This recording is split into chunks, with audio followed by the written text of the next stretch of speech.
morning. Good morning, everyone. Well, I hope no one calls the fire marshal.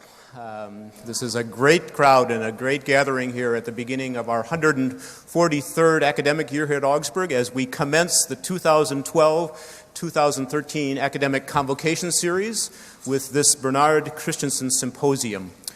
This always the first event in our convocation series that begins our academic year in honor of the legacy of Bernhard M. Christensen, the sixth president of Augsburg College, who served from 1938 to 1962. Bernhard Christensen was a remarkable man, a scholar, a teacher, a public figure who set forth a set of values and principles that in many ways still define the work of this college. We are very privileged this morning to be joined by two members of the Christensen family, Bernhard's and Gracia's daughters, Sonia and Nadia, who are over here. Well, please wave.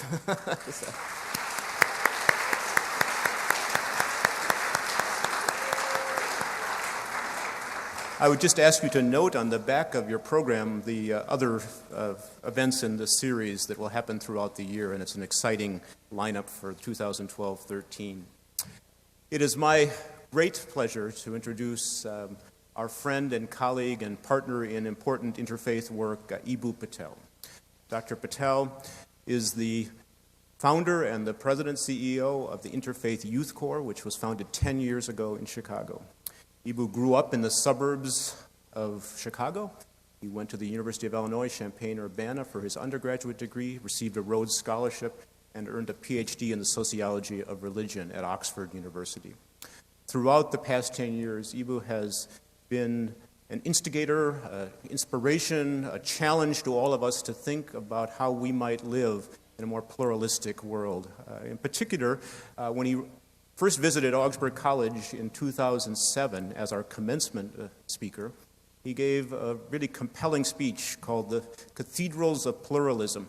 And in that speech, he challenged us to think about how we might, and especially he was speaking to our graduates, become the architects of the cathedrals of pluralism in our world. And by this, he meant to build places that are beautiful both on the inside and the outside so that others might join us. It was an address that many of us will always remember for the ways that it drew us into the beauty of that vision, but also one that started a long partnership here between Augsburg College and the Interfaith Youth Corps in thinking about how we as a community could join Eboo and his colleagues on that path. We now here, some 6 years later, are gathered with Eboo and his colleagues Kyle and Laura, who are with us for these 2 days. And as you see from your program, a variety of events that have happened starting yesterday afternoon that have drawn us into this important work. Not just the inspiration to do it, but in fact, how we build the capacity, how we develop the skills to do this. Eboo has written two very powerful books out of his own experience. The first is called Acts of Faith, which was published a couple years ago. His most recent book, which was just published this summer, is called Sacred Ground, Pluralism, Prejudice, and the Promise of America. And those books are on sale in the lobby, and there'll be people from Barnes & Noble there after the talk to sell those and to make them available for you. I have to say that they are a compelling picture, if you will, of Eboo's journey in this work, and we have the great privilege this morning to hear directly from him as he speaks to us on the topic, the holiness of common ground. Eboo Patel. The things about people reading your bio is they leave out the most interesting parts. Here was the most interesting thing that happened to me yesterday. I got lost on the way here about 9 times. Am I the only guy that gets lost in this neighborhood, by the way?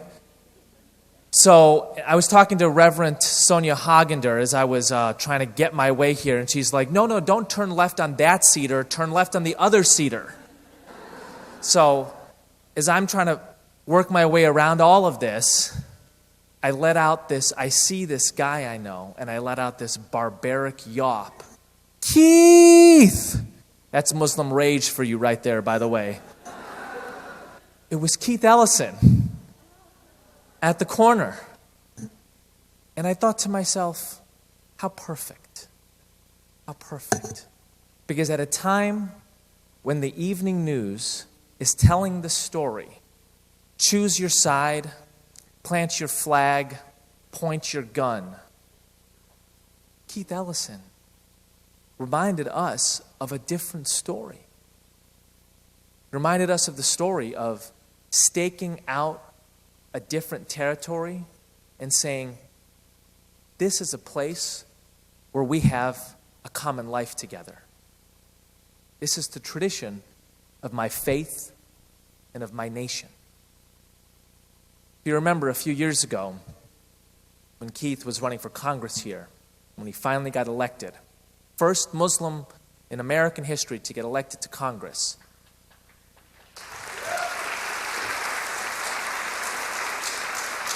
There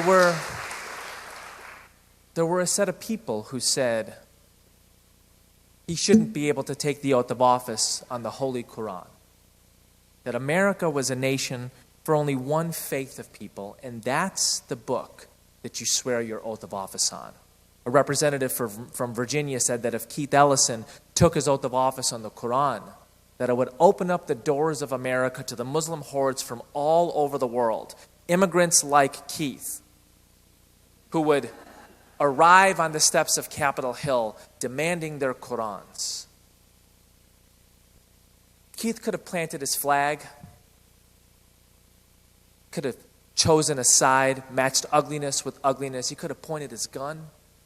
Instead, he walked across the street to the Library of Congress, and he went to the rare books librarian, and he requested the Quran owned by the author of the Declaration of Independence, one of America's first presidents, Thomas Jefferson. And he took his oath of office on that. And it was a reminder to me, and I think to all of us, of what it means to gently fly a different flag. The flag of pluralism. The flag of the idea that in a world in which some people say we are better apart, better divided, better when one group is dominating another group, that actually that's not the American tradition. The American tradition says we're better together.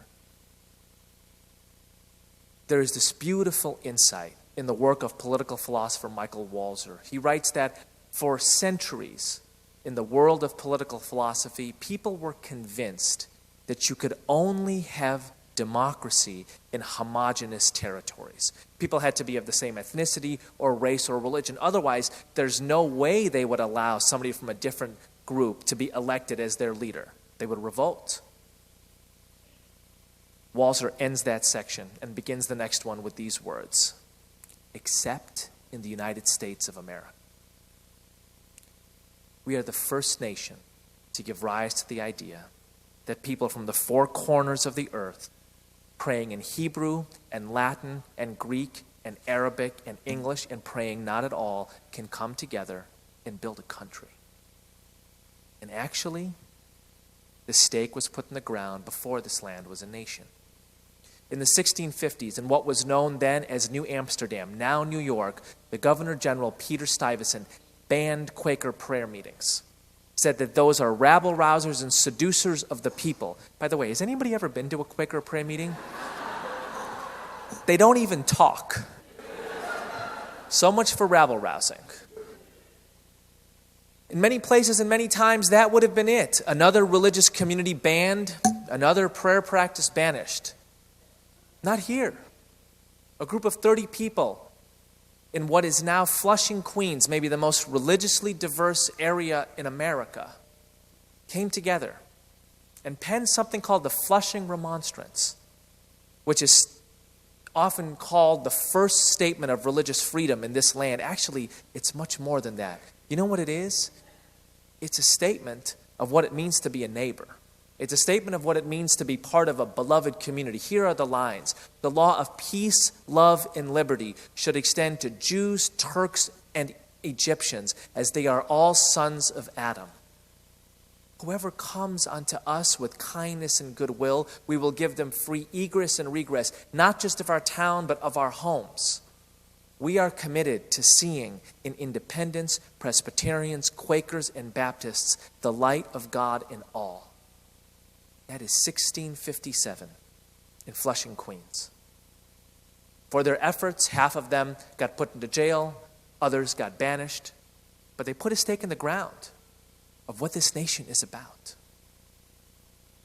Early in his term of office, our first president, George Washington, receives a message from a man named Moses Sessions, the leader of the Newport congregation, the Hebrew congregation of Newport, Rhode Island, Jewish synagogue, late 18th century, America. Sessions was scared. What was going to happen to his people in the new nation? He knew well what had happened to Jews elsewhere for too long, hounded and hated and harassed. He writes Washington, will we be safe here? Here's what our first president writes back. The government of the United States of America will give bigotry no sanction and persecution no assistance. We welcome all those who demean themselves as good citizens. May the children of the stock of Abraham sit in safety under their own vine and fig. Let there be none to make them afraid. He ends the letter with this line. May the Lord of all mercies scatter light and not darkness, and make us useful, each of us in our vocations, and give us everlasting happiness in his own way. 1791, America. The first president to host an iftar of a Muslim in America was not Barack Obama, although he hosts them. It was not Bill Clinton, although he hosted them. It was not George W. Bush, although he hosted them too. The first president to host an iftar was Thomas Jefferson. It was George Washington who appointed the envoy who negotiated the Treaty of Tripoli, which said that this country would never enter into arguments or fights or wars over religious differences. It was John Adams who put that treaty before the Senate to get ratified. It was Benjamin Franklin who built a hall in Philadelphia and said that the pulpit of this hall would be open to preachers of all types and stripes, including a Muslim from Constantinople. It was Jane Addams in the late 19th century, at a time when Catholics and Jews were pouring into this nation because of the economic strife in southern and eastern Europe, a time when xenophobic and bigoted forces were on the rise. It was Jane Addams, not a mile from the office where Interfaith Youth Corps now stands, who said that those people are not strangers, they are citizens. Built something called Hull House, called it a cathedral of humanity, said America should embody this spirit. And it was Martin Luther King Jr. who, after 380 days of leading the Montgomery bus boycott, people not only walking to work, but experiencing death threats and fire bombings, suicides. It was Martin Luther King Jr. who, when asked by a journalist if he wasn't just a little bit angry over all that they had to go through and how small the victory was in the end, the ability to sit front to back on buses in one provincial city in the American South in the middle of the 20th century. There's Martin Luther King Jr. who said, we have the opportunity to inject a new vision of love into the veins of our civilization. This isn't the time for anger. This isn't the time for revenge. This is the time to build the beloved. That's the American project.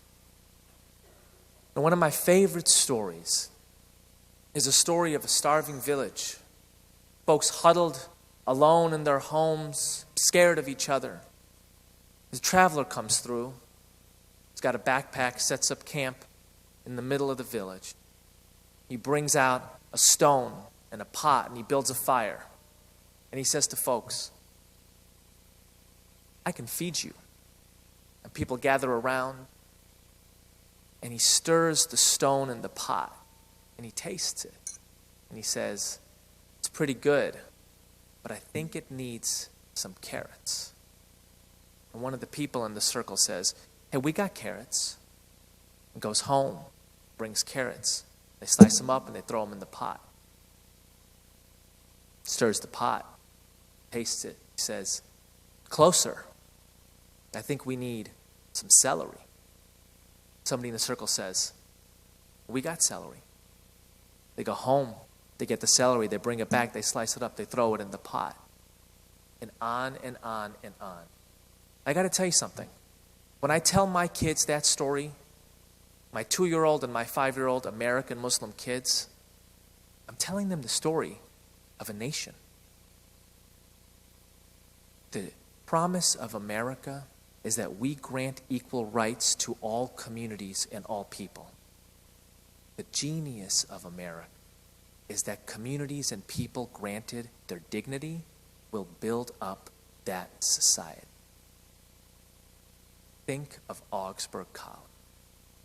The Lutheran tradition, allowed and invited to flourish in America, expresses itself in this institution, which nurtures a Lutheran identity by saying we are proud to welcome the talents of our Somali Muslim, our Hmong shaman, our secular humanist, our Native American, and every other student who comes here.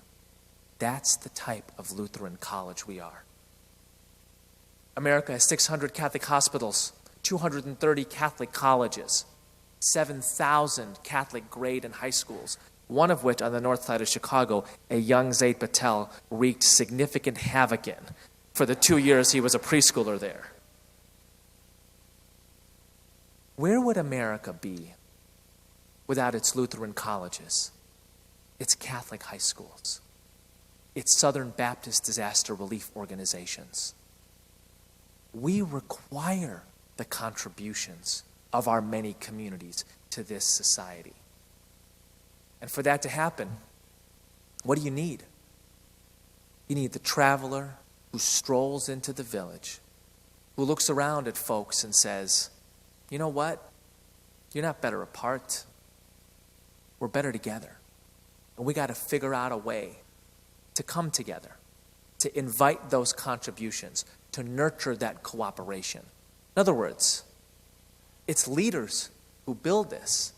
And one of the things about each one of those examples I gave at the beginning, Thomas Jefferson's Quran, John Adams and the Treaty of Tripoli, George Washington and Give Bigotry No Sanction, the Flushing Remonstrance, King and the Beloved Community, Jane Addams and Hull House, is each one of those examples is an example of a leader, sometimes a president, sometimes just a citizen, standing up and saying, I just don't believe the narrative that we're better off killing each other.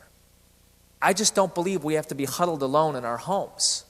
I believe that we can create a space where we're better together. I'll tell you something. At a time in which much of the world is convinced of the clash of civilizations, of the inevitability of conflict between people from different identities, this American tradition of better together, man, I don't know when it's been more important. You know what it needs? It needs a group of people who are going to write the next chapter. Because I'll tell you something. In each one of those earlier chapters, the forces of pluralism were not destined to win. They didn't fall from the sky. They didn't rise from the ground. In each one of those earlier chapters, there were angry, loud forces of prejudice saying, Jews don't belong here. Rising up as the Know-Nothing Party in the 1850s, taking up 25% of Congress on a single plank in their platform. This nation is a Catholic free zone. America is America because the forces of pluralism defeated the forces of prejudice. So what of our times now? What of you here? I'll never forget, January 20th, 2009, I'm standing in the National Mall, freezing with 2 million of my favorite citizens, watching the first black president take the oath of office and give his inaugural address. Staring out at all of us, looking into the eyes of Abraham Lincoln in the Lincoln Memorial and saying these words, our patchwork heritage is a strength, not a weakness. We are a nation of Christians and Muslims, of Hindus and Jews and non-believers. And because we have been through those bitter chapters of segregation and civil war and come out stronger and more united, we know that a shrinking planet reveals our common humanity. And that America is going to play its role as a force for peace in the world once again.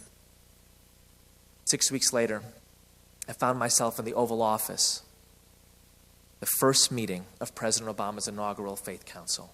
And he got down to business right away. He said, I want 4 things from you people. Number 1, I want your faith communities and your civic communities to rededicate themselves to service in America. We need your contribution. Number 2, you got to do that service together. We can't be apart doing this. You got to bridge that social capital. Number 3, yes, this is for the strength of our nation, but it's also an example to the world.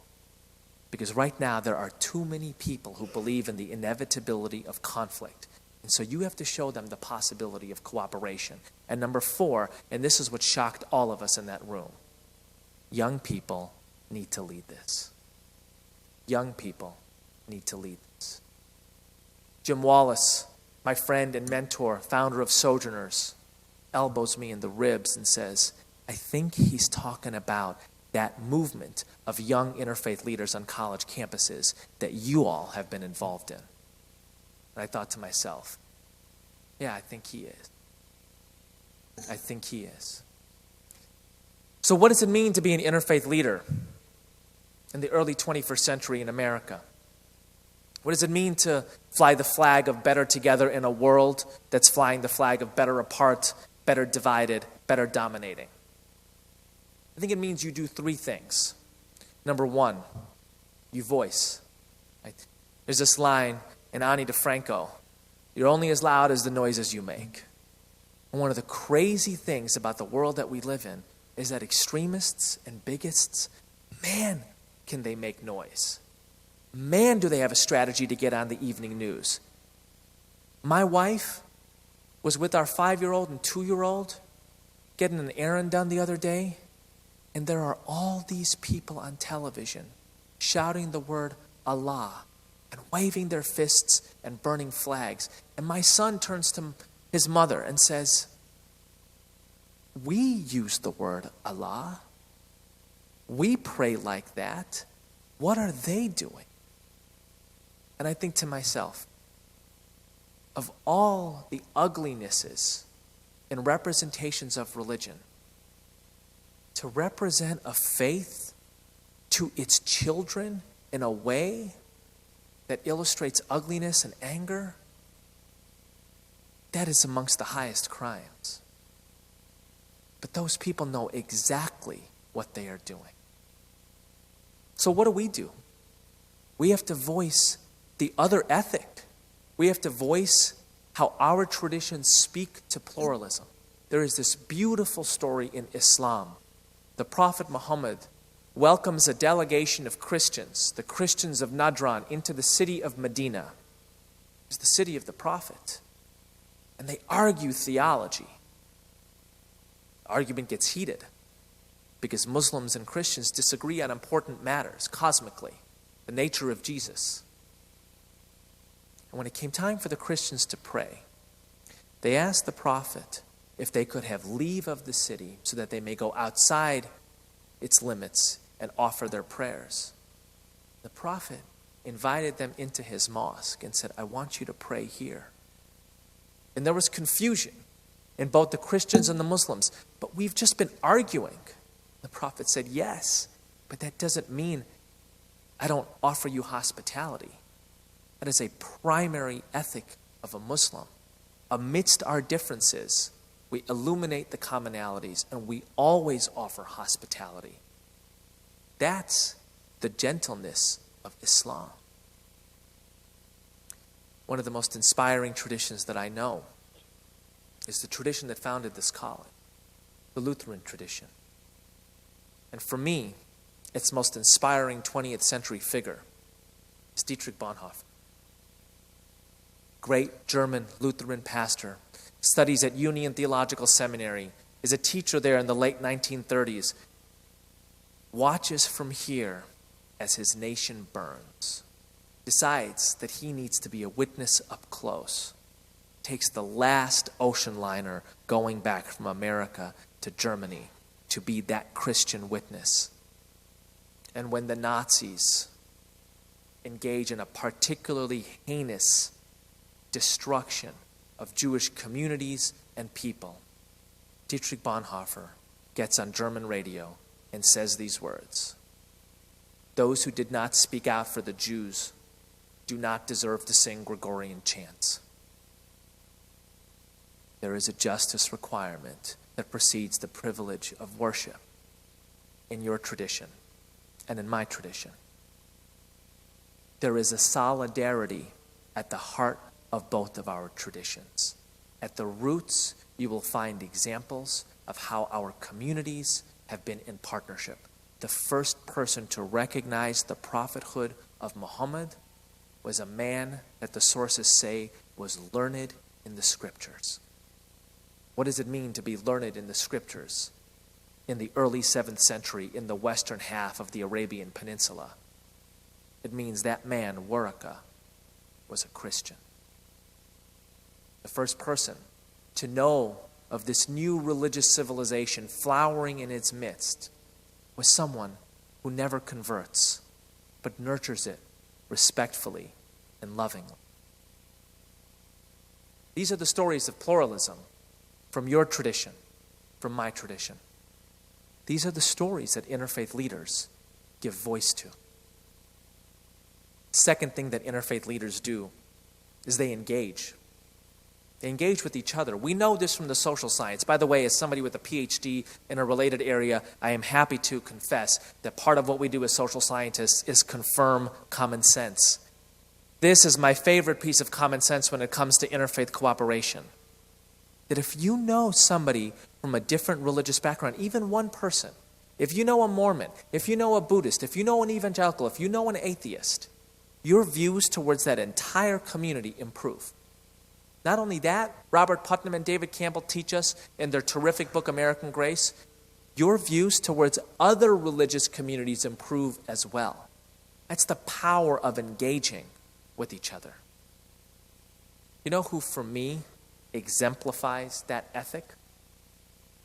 Martin Luther King Jr.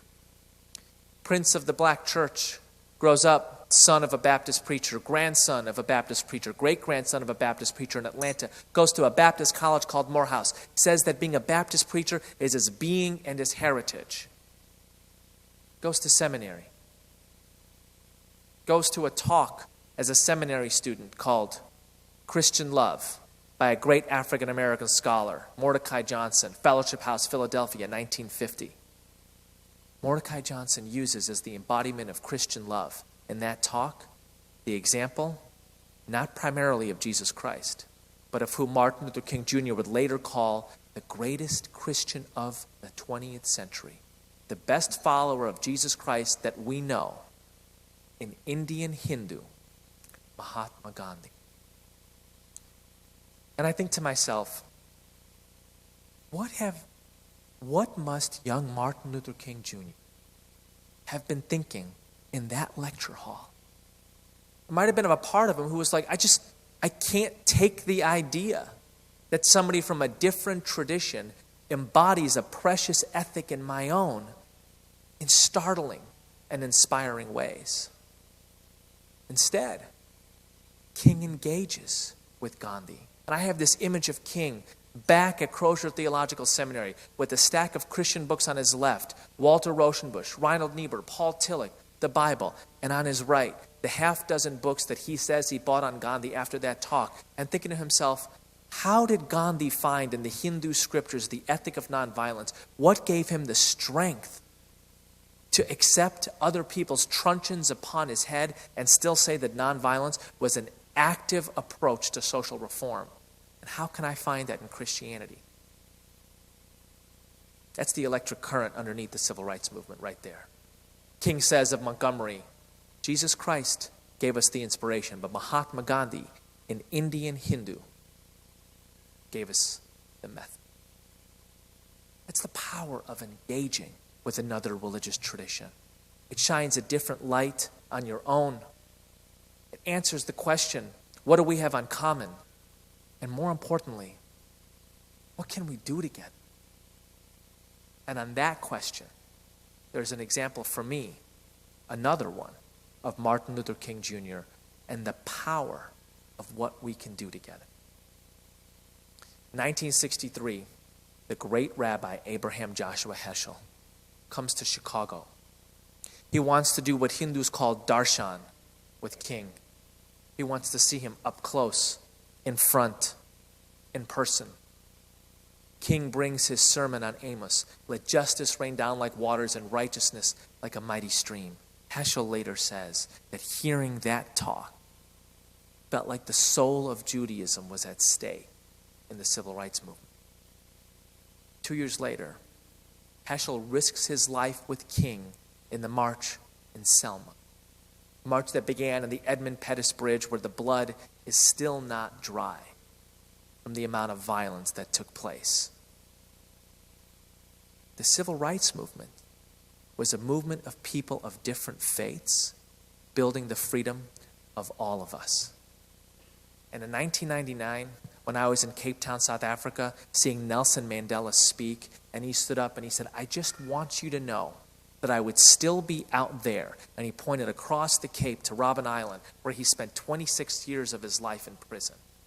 I would still be out there if it wasn't for the different religious communities, the Jews and the Christians, the African traditionalists and the Muslims, the Hindus and the Buddhists and the secular humanists, working together in the struggle against apartheid. That's the legacy that we inherit. That's the path that we walk. That's what interfaith leaders have done in the past. And as I walk across Augsburg College and I keep seeing these signs, we are called. I think to myself, at a time when religious identity is as flammable as it's ever been, I think that's what a generation of people are called to do again. I got to tell you, I go to a lot of college campuses, but I think that there's something special about this place. Special about the tradition that inspired it, special about the diversity of the student body, special about this broader community. I drove by a Mediterranean gyros spot, a halal butcher, to a Native American art gallery and coffee shop and said salam to a Somali family. And I looked at my watch and 90 seconds had gone by. I got to tell you, I don't know of that many other places in America that have that density of diversity. But diversity isn't always a good thing. Diversity is just a fact. Diversity could be that starving village where people are in their huts, huddled alone, scared of each other. Diversity could be Baghdad 5 years ago, which was a civil war. Diversity could be Belfast over much of the last 30 years, which was, again, a civil war. What does it take to make a community who knows that they're better together? It takes leadership. And one of the most startling things about this legacy of interfaith cooperation is that so often those leaders have been young people. Mandela, when he started the Youth League of the African National Congress, was 26. Gandhi, when he started his movement against the racist pass laws, was 24. King, when he engaged Gandhi, was a student. He was where you are. He was 20. The Dalai Lama, when he moves his people out of occupied Tibet and sets up a government in exile in India and begins a robust dialogue with the Hindus and Muslims and Jains of that nation, was barely out of his teens. I think to myself, as I look back on that moment with Barack Obama in the Oval Office, those weren't his talking points that he was reading. That wasn't a sheet of paper that he was speaking from. As we walked out, my friend Joshua Dubois, who runs the faith office for the president, I asked him, where did he get that from? And Dubois said, I have no idea. It's not what I told him to say. You go back in Barack Obama's autobiography, Dreams from My Father, and you read the chapter on Chicago. And you know what you find out? That when he was in his early 20s, barely graduated from college, he was in that city bringing together Catholic churches, Protestant churches, Muslim communities working under the mentorship of a Jewish organizer in programs that led to tutoring efforts, that led to job creation efforts. Barack Obama, in the mid-1980s, as an early 20-something, was an interfaith leader. So as he looked out around the world and saw religious identity be a barrier of division and a bomb of destruction, I think he reached back into his own history and thought to himself, what if a critical mass of young people, critical mass of college students, chose the vocation of bringing people from different backgrounds together? It honors our traditions. It honors our nation. It's an absolute requirement in the world in which we live. I want to say something about that world in closing. Here's what we know from the last week. We didn't know it already. That ugliness moves fast. There are channels in which that pulse just goes like this. And if some folks in the desert of Southern California want to make a film that is really an incitement to violence, there are folks on the other side of the world willing to take that pitch and hit it out of the ballpark. And then you just see this conflagration of ugliness. But those channels are neutral. So if people can put ugliness on them and they can move across the world that fast, other people, us, can put something else in that channel. We can put beauty, and it can move across the world equally fast, and it can inspire equal beauty. I think to myself, in 1950, a young black Baptist student learned about the example of an Indian Hindu in the Satyagraha movement and took that pulse of beauty and built from it a movement that moved America closer to the idea of a beloved community. And he didn't have email. And he couldn't text. He had to play with beauty back and forth in an analog world. What does it look like if Augsburg College, if its students, its staff and faculty commit right here to a beloved community? What happens if those pulses travel? Might they find receptive hands, open eyes, willing hearts in Cairo, in Benghazi, and in Kabul? I can't promise that. But we play with possibility. We have to believe in that possibility. Here's what I do believe at the bottom of my heart. That what the interfaith scholars, Amina Safi, Angelo Bonfiglio, Ibrahim al-Hijabi, what all of you are doing to build better together on this campus and with that community right next door, I can't promise you it will have global import, but I can promise you that it matters cosmically. For my tradition, God loves beauty and is beautiful. From Dostoevsky, it is ultimately beauty that will save the world. From William Stafford, American poet. If you don't take the time to get to know me, and I don't take the time to get to know you, then a pattern that others made may prevail in this world. And following the wrong God home, we could miss our star. Those who are awake must be awake now, because a falling line threatens to lull us back to sleep. The signals we give, yes or no or maybe, must be clear now, because the darkness around us is deep. Jazakallahu khairan. May God give you goodness. Thank you.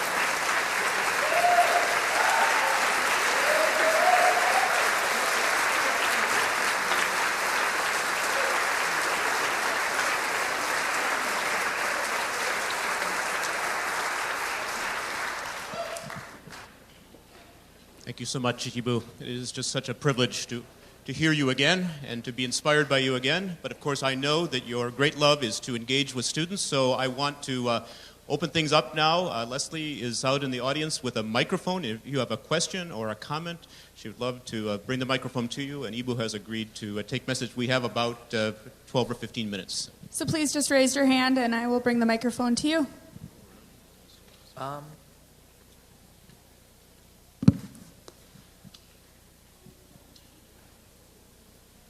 Don't be shy. Here we go. For those who aren't directly engaged in the Interfaith Youth Scholars Program, how do you get engaged? So that's a great. Is that a setup? Because that's a great question. So the three students whose names I butchered, I am so sorry about that. Can you all stand up? Are you all here? Sorry about that, Ibrahim. Okay, so my guess is that excellent leaders as they are going to be sending out posters and flyers about what the next steps are. But Augsburg is a part of several huge exciting processes. One is my colleagues Laura and Kyle are partners in something called a model campus engagement, where we're looking at how Augsburg College can improve on how it's a model campus of interfaith cooperation. President Pribbenow is signed off on the president, as in President Obama's Interfaith and Community Service Campus Challenge. And finally, Ibrahim and those other students are going to be leading something called a Better Together campaign. So, just keep your eyes open. Hopefully you'll get something in your email box soon about what some of the next steps are. So thank you for your question.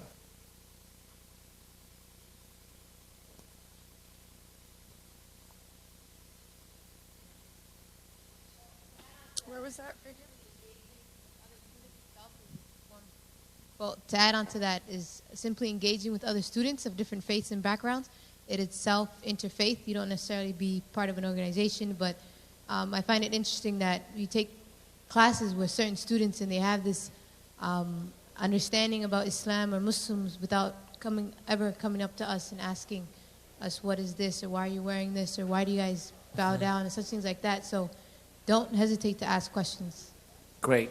Thank you for that.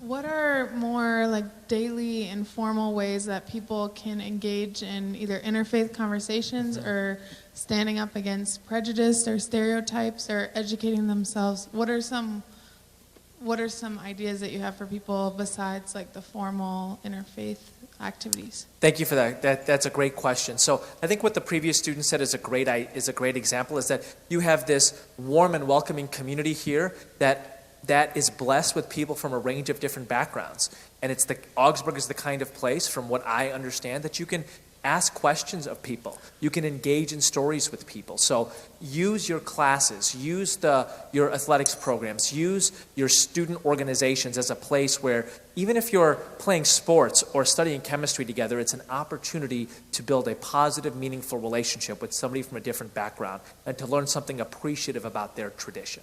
Right? So I remember the president of my university when I was a student said that this is in the mid-1990s, that he wanted to make sure that the University of Illinois was an ecology where people were developing multicultural literacy, building multicultural friendships, and leading multicultural projects. So Augsburg is that same ecology. And I would only add to what the president of my campus said, the issue of faith identity, which was left off the table for too long. And the problem when a dimension of identity is not talked about by the forces of pluralism is that it becomes flammable in the hands of the forces of prejudice. So you have a wonderful opportunity here at Augsburg College to advance a positive, proactive conversation about faith, to get to know people of different religious backgrounds, everybody from secular humanists to Hindus to Muslims to Lutherans to Catholics, and on and on and on. Right? So use this warm and welcoming ecology to learn things about other people's traditions and to get to know people of other faiths.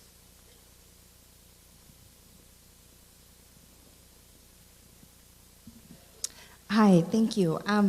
My question is if you could just share one story of interfaith work off of a campus setting. I adore this community here, but I'm not part of the Augsburg campus, and am trying to fly the flag of Better Together in my own community, so I'd love to hear just one story. Sure, I will happily tell you a story. Thank you. Let me just say that I think in response to the previous question, I think I missed a very important opportunity, which is to plug the religion department here at Augsburg College. And I'm quite serious about that, right?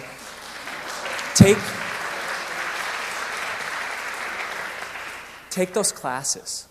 Right? I mean, the wonder, if you're a chemistry major, if you're a biology major, you can still take classes that will give you a formal enrichment of the diversity of religions in the country and in the world, and a formal enrichment of the tradition that inspired this college, and how this Lutheran tradition views it as part of who it is to welcome people of other faiths. Right? That intersection of my faith and your faith, that's a powerful intersection, and there's no place like a college campus to get formal knowledge about that. So take those classes.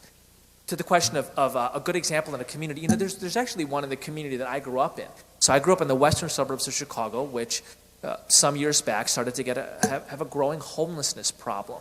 And it didn't have the resources to start a formal homeless shelter. So at a community meeting about how to deal with this homelessness problem, Lutheran pastor gets up and says, so look, we could probably keep our church open on Tuesday nights, right? And we could host those folks and give them a warm meal on Tuesday nights. Presbyterian pastor stands up next and is like, well, we could probably do that on Wednesday nights. Rabbi stands up and said, we could do that on Sunday nights. And this literally happened. And now you have a program in the western suburbs of Chicago where different faith communities host homeless folks every night of the week. And it's because the government didn't have the resources to do it or chose not to invest in that direction. So it was different faith communities offering their social capital, right? Like literally slicing up their carrots, their celeries, and putting it in that stone soup pot. And I love that example because it integrates those three things: voice, engage, and act. People had to stand up and say, my tradition wants to be of benefit to this broader community. People had to engage with each other and actually be there from different religious backgrounds side by side. And then ultimately, they did the most inspiring thing of all, which was to act together. So I think the fancy term for this is bridged social capital, and social scientists like Robert Putnam at Harvard say that religious communities are the deepest repositories of social capital in America. The problem is too often they cycle in their own circles. And the challenge is, how do you bridge that capital? And, I'm a little bit slow, so it took me like 10 years to realize this, but I realized that, bridges don't fall from the sky. Somebody builds the bridge, right? Somebody decides we're going to have the Jews and the Muslims and the Lutherans and the Catholics coming together to start a homelessness program in our community. Otherwise, they're just going to keep doing things on their own.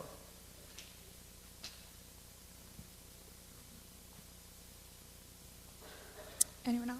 Okay.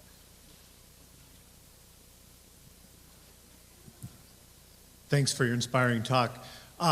When I read your autobiography, Acts of Faith, I was interested to find out that as you went deeper in your own Muslim tradition, when you became, in a way, a better Muslim, did you get involved in this work? In some ways, I think you were saying that you really got to go deep in order to go wide.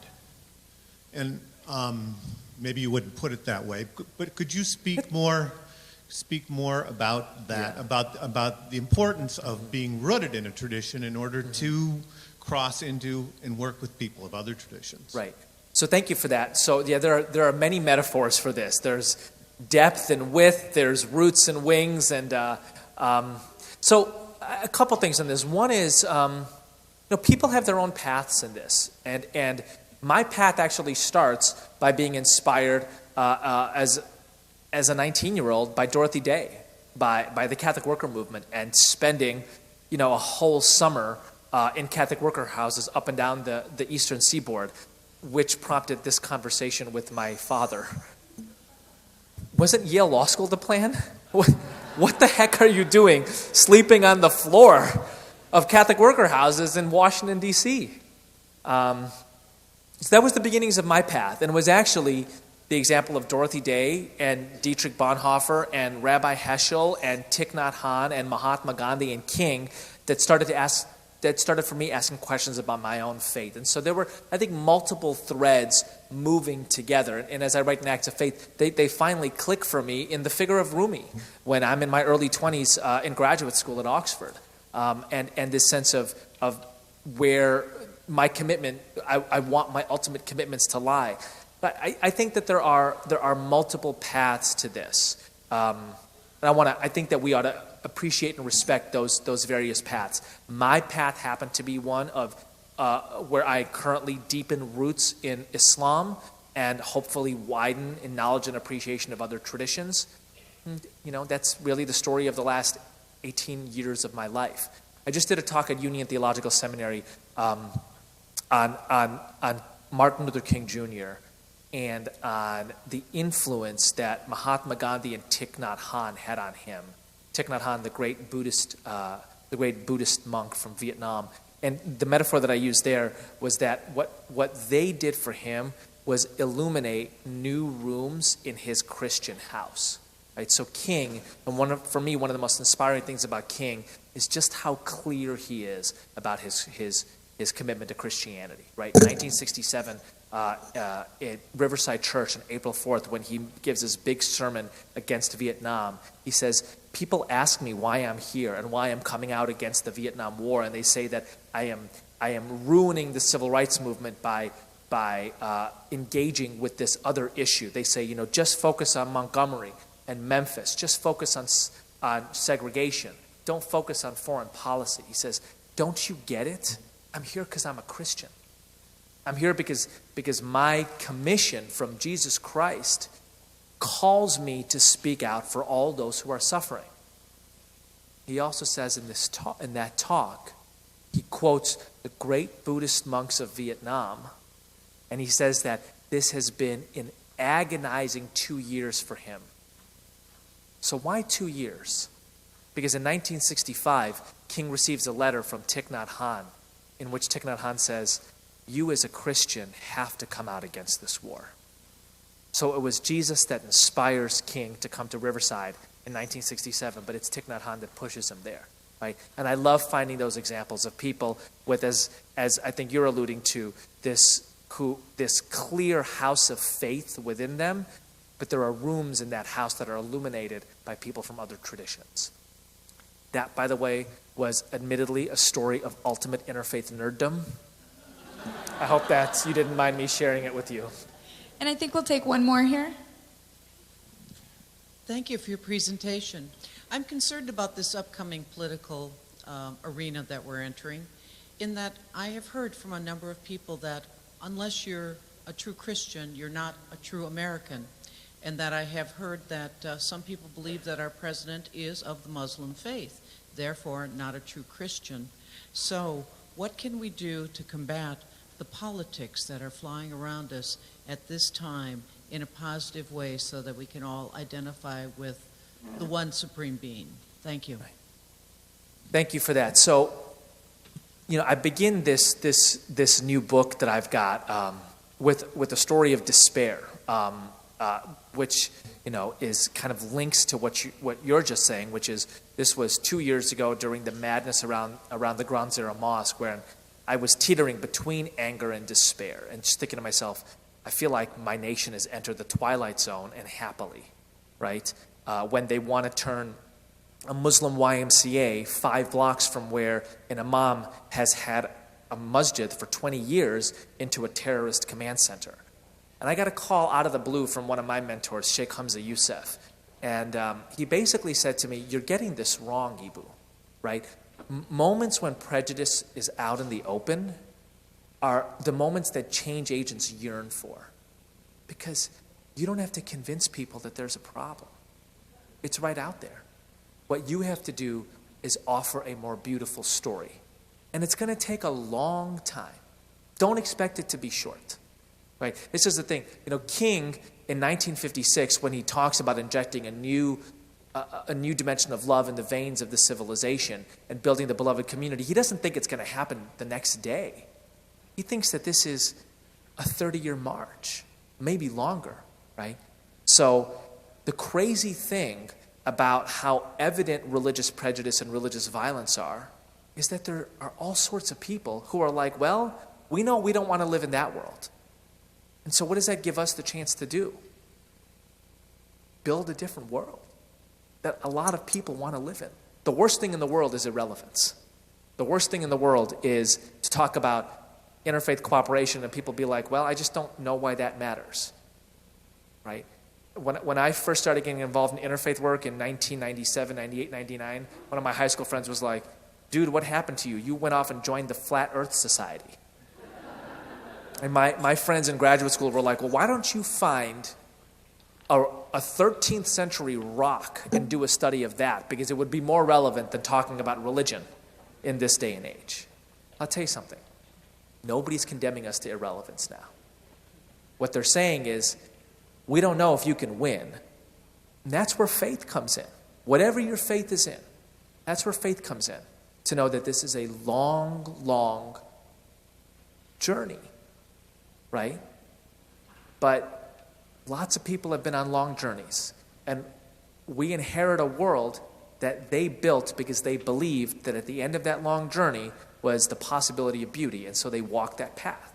And that's what we do now. We walk the next leg of that path. We write the next chapter in the story. And in 30 years, there's going to be a group of kids at Augsburg College sitting right there, right, who are like, wow, Augsburg has these great campus community partnerships. Wow, Augsburg has this vibrant Better Together campaign. And you're going to be somewhere being like, yeah, it didn't drop from the sky. Right? At a time when religious identities were blowing each other up on the evening news, we built that at Augsburg. We built that in this community. We're proud to be a part of that with you. Thank you.